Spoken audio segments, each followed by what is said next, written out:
Pokemon Legends Arceus left us with more questions than answers, and is potentially the most mysterious main series game yet.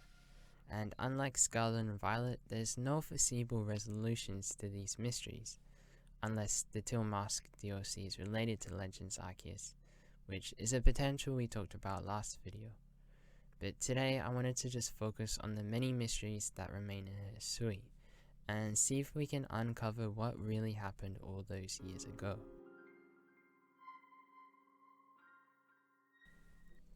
The first mystery that's important to discuss is the disappearance of the Celestica People, who are long-time custodians of the land and seem to have worshipped Arceus, but suddenly disappeared with very little trace of their existence, and we really don't have too many leads to why they vanished or how long ago. We know that the Galaxy team didn't have any involvement as they only arrived about 2 years ago. Whether the Diamond and Poke clans were involved is a little bit more unclear, as we don't actually know how long they've been in Hisui, which has led some people to believe that they massacred the Celestica People, but this theory does seem pretty unlikely when you consider verse 5 of the old verses, which states that in time the two clans arrived and, quote, the Celestica People had already disappeared. Plus, I don't think Kokhita or the 10 Pokemon would be so welcoming of the clans if this was the case. Verse 5 also seems to suggest that the clans were both called here. I know there's been some conjecture whether the clans were formed after seeing the statues in Hisui, but reading verse 5 and also considering how there were portraits of leaders who aren't present in Hisui, it's most likely that the clans have believed their almighty Sinnohs beyond their arrival at Hisui. But it is interesting to consider how they take care of the 10 Pokemon without any real connection to them. I suppose they just recognized that they were different and maybe important to the almighty Sinnoh. It's also interesting that both clans have this mysterious portrait in the settlements. We'll get to that later, but to finish off, I'm definitely in the camp of they're not hiding anything from us. I think they were just naive clans who picked up the pieces upon arriving here. I mean, if they did know so much about the Celestica People, why wouldn't have they just followed Arceus? But getting back to the disappearance of the Celestica People, I have heard another theory that the people angered Arceus and were drove off the land. I'm not sure what they possibly could have done, as the Celestica People did have a level of respect for Arceus, building the Temple of Sinnoh as recounted in verse 12. And Arceus obviously thinks highly of the ancient hero, who surely is of Celestica descent.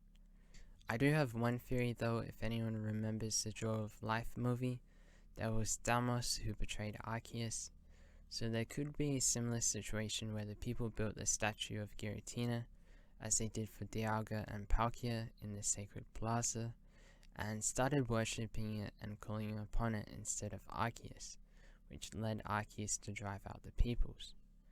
Verse 20 potentially makes reference to Arceus leaving them, as it states, "Once it shone upon us all, with all the warmth of the welcome sun," which I think it's referring to the light of Arceus, "but now we weep, to grief we fall, starved of the light, it has now gone." Because assumedly the author Kokhita wrote this in between the Diamond and Poke clans arriving and the Celestica clans leaving. Calling upon Giratina could be another reason why Volo was never successful, even though he had the ancient people's blood. I mean, maybe it was this level of greed that pissed off Arceus in the first place. Speaking of Volo, it is interesting that we never hear Kokhita discuss this directly. Maybe it was too close to home. She definitely has a complex relationship with the peoples, and has a lot more to say than she's revealing. But getting back to what happened to the people, we honestly don't have a lot of evidence to decipher exactly what happened. The greatest evidence is probably the old verses, and none of them seem to suggest that they die necessarily, instead have disappeared, or in verse 2 gone somewhere where the author cannot reach. Or in verse 20, it goes on to say, "Some they go, and in search of the light they reel and run." So this is where I need your help. Where could have they possibly fled to? Because maybe the place they arrived will give us more clues, because there's not too much in Hisui. I've already discussed the possibility of Kitakami or Shinjo, which in my opinion is most likely. Interestingly, Shinjo is mentioned in one of the old verses, saying Hisui looks a lot like Shinjo, which, thinking about it, we talked about the similarities between Kitakami and Hisui last video, and there were a number. So, is this Shinjo Kitakami? Probably not, but maybe. I've also heard Unova, as a lot of architecture is similar. There's even somewhere called the Celestica Tower, which is where you find Alder, which, speaking of Alder, he's been heavily connected to another mystery of the ancient hero, as he looks very similar to the figure pictured in both of the settlements, and is known to carry more than 6 Pokeballs, just like the ancient hero, who wielded 10 Pokemon. After hearing this theory in a Hoops and Hip Hop video, I thought it was pretty logical and conclusive. That was until I read this post, which points out if the Diamond and Pearl clans had no interaction with the Celestica people, which is what verse 5 suggests, then how would they know who the ancient hero is, and why would they care, honestly? I'll link the post in the description down below if anyone is interested in more details, but much like the Celestica people mystery, the game doesn't really present too much conclusive evidence to who this hero is. I'm gonna leave this one for a mystery for now. While the identity of the ancient hero may be back in doubt, the identity of the author of the old verses is in very little doubt. It's almost certainly Kokida.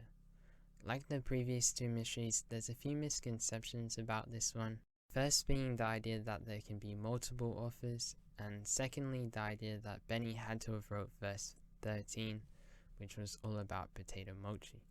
But if you take a closer look at the old verses item description, it clarifies that the handwriting is very similar, and appears to have been written by the same author. And on verse 13's indulgence in potato mochi, we do have to remember Kokida requested a chopping board in the main story, and seems to have crops just in her backyard. So I don't think verse 13 necessarily has to be Beni, especially when you consider Beni, and all of the Galaxy team for that matter, has only been in Hisui for about 2 years, and regardless, I think Beni's probably too mistrusting of Pokemon to go out and chuck some random verses in the dirt. We also know that the author has to have knowledge of both the departure of the Celestica people and the arrival of the Diamond and Pearl clans. And not only knowledge, but a personal friendship with the people, as it often describes a longing to be reunited. The only 2 characters known who could have this knowledge and friendship is Volo and Kokida, who both share the Celestica heritage, but there's probably too many hints that tip the scales to Kokida. One of the verses states how the author will spend an eternity till the one with mission arrives, and Kokida literally says in the first sentence of meeting us, "It seems I'll be able to fulfill my duty, at long last, thanks to you." And she obviously plays a guiding role for us, while Volo literally tries to sabotage us, and leads us to the end of the earth, and demands he gets the plates for himself, for his own mission. I think there's a pretty big difference here in level of patience and guidance. Kokida also makes a lot more references to being eternal, immortal. I mean, in saying that, Volo does also claim that he will meet Arceus, even if that takes him centuries, but I think this could just be a reference to Cynthia.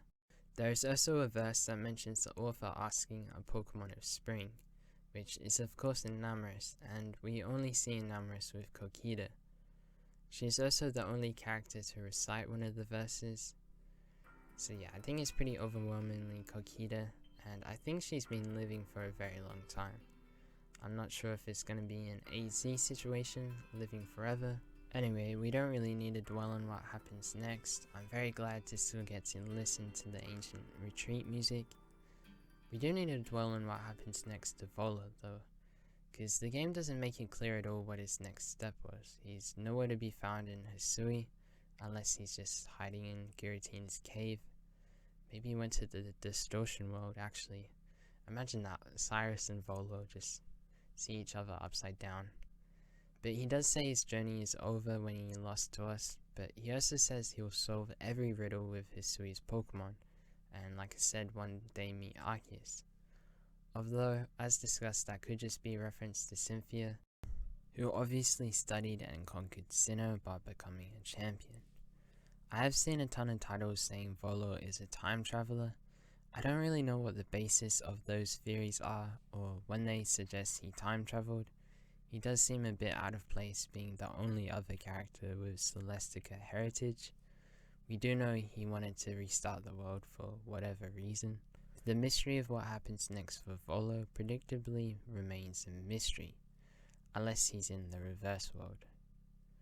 So let's move on to another man who arguably betrayed us too, Kamado. Don't worry, Commander, I forgive you. I mean, when you think about it, it really wasn't that surprising that he was so petrified of us and Palkia and Dialga, when you do consider his past, as his hometown was burnt down by Madden Pokemon. Not just his home, but potentially his wife too. It's not confirmed in the game, but this could very well be the case. The two main theories I've heard for what happened to Kamado and Beni's hometown is either it was the darkest day in Galar, or an incident in Johto related to the Lake of Rage and Gyrados. An incident involving Gyarados in Johto seems much more likely, as many people have rightfully pointed out that the darkest day occurred thousands of years ago, while the events of Hisui were only hundreds of years ago, apparently. The main reason people have thought of the darkest day is because Kamado has armor that's from Galar, but as I saw someone smartly point out, just because a product was made in England doesn't necessarily mean you're English. It's super possible that this was imported into Japan, or maybe a gift from Laventon. So this piece of evidence alone doesn't necessarily mean he's from Galar. The main point of evidence for Gyarados destroying the town of Johto is because this is an ability referenced multiple times in Gyarados' pokedex entry, and Kamado also has a few similarities to Chuck from Johto. Not only in appearance, but also Kamado makes reference to sumo wrestling, which surely isn't a topic in Galar. Also, according to Bulbapedia, in the Japanese version of Legends Arceus, when Kamado loses his composure, he takes on the dialect that is often associated with a real-life region in Japan, the region Johto is based on. Also, apparently in the Italian version, Kamado mentions the Woe Islands and Mount Silver by name, two pieces of evidence that suggest he's potentially originally from Japan. I have also heard comparisons between Wigstrom's armor from Kalos and Kamado's. I'm not convinced yet that it has any implications. It may just be how the armor looks. So to summarize, I think all of the hints point to Kamado being from Johto, and his armor was likely a gift from Laventon, who is likely from Galar, and maybe he brought the Galarian Weezing with him too. That would also mean Beni is from Johto too, and if you didn't know, Beni virtually confirms that he's Wally's ancestor, as he says post-game that he's going to a warmer climate, that is surely Hoenn. Those were the most common mysteries I've heard, but there are still some other bits and pieces that I want to get your opinion on. The first being, who are we? Which region did we time travel from? I know some people believe that we were from current day Sinnoh, and that would make sense with the BDSP releases. However, the shirts of the players would indicate that we're from Kalos or Galar. An even greater question than where is why. Like seriously, why did Arceus bring us here? The only objective he gives us is to seek out all of the Pokemon, which is a pretty weak excuse for the literal creator of Pokemon. Like, I understand this was probably a test to see if we were worthy of meeting him, but it was odd because it's not like Arceus in his speech really gave any great insight to his character or addresses the real reason for seeking out all 240. Like, let's be honest, can you remember one takeaway from the Arceus conversation? Like, I can't really remember anything myself, aside from him just congratulating us and acknowledging the ancient hero. And I guess thinking about it, he also confirms that the Arceus we caught is only an aspect of him. His true form is somewhere else in the universe. like under the world. I'm joking, that can't be the case, right? Right? Anyway, I think I've already talked about being surprised by just how little of Arceus' character we learn, which originally I was expecting to be the focus of the game, but I'm obviously stoked with what we got, and didn't consciously think about this during the playthrough, but more info on Arceus would have just been the cherry on top. Anyway, back to the question of why. Some people argue that we were brought here to stop Volo, or even bring peace between people and Pokemon, or some even say to unite the Diamond and Pearl clans. But of course we weren't the only characters who can't remember their past lives, as Ingo was brought here from Unova, but just like us, he cannot remember the events before arriving in Hisui. And likewise, it's unclear why Arceus brought him here, and I'm not sure that we'll ever know. Another small thing I was confused by was the Daybreak update. If you haven't played through it, Mai had us go around every subregion in Hisui to try and work out the reason and risks of a massive outbreak that would only occur during a rainstorm. It was just really odd because there was no answer to why the massive outbreaks occur during rain, so the whole mission was arguably pointless. We did get the aftermath scene with Mai, Irida, and Adaman, which was a nice touch with the sunset and aftermath music playing. For a second, when they asked us what was going to happen next in Hisui, I thought we were going to be able to build our own gym and become the first gym leader of Sinnoh and challenge the aspiring trainers of Hisui. But alas, we could not.